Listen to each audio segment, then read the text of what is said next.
Your mom's here whenever you're ready. In 1883 through 1889, there was a group of vigilantes called the Baldknobbers. The Baldknobbers got their name from the grassy Baldknob in Ozark Mountains. There wore hoods with horns on them. The first location where they met was Snap's Ball, which was in Kirbyville, Missouri. The Baldknobbers, who had sided with the North in the American Civil War, were opposed by the anti-Baldknobbers, who had sided with the Confederates during the Civil War. During the Civil War, there was a war between neighbor against neighbor called bushwhacker fighting. In 1865 to 1885, Taney County said there were 40 murders and no suspects. Baldknobbers were going to put an end to this. There were 13 men in the original Baldknobbers that grew to around 300 members. The Baldknobbers leader was Nat and Kennedy, who started a Sunday school and church service at Oak Grove Schoolhouse. There were two outlaws called the Taylor brothers who killed a lot of people. They were hanged for their crimes by the Baldknobbers. The Baldknobbers succeeded in petitioning the Missouri governor to send an adjutant general to Forsyth to investigate the situation.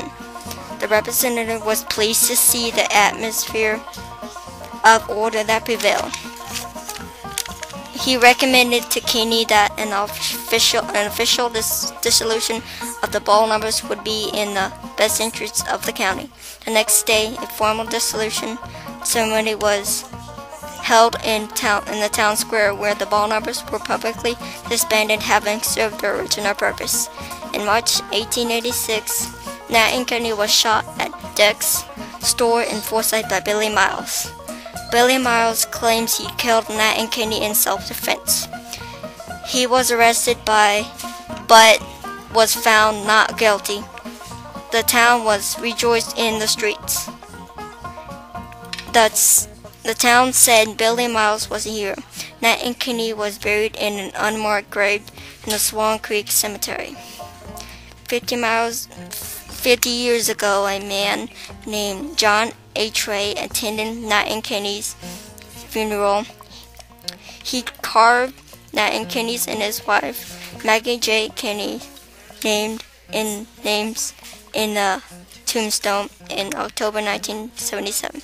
He put a soldier's marker on Kennedy's grave.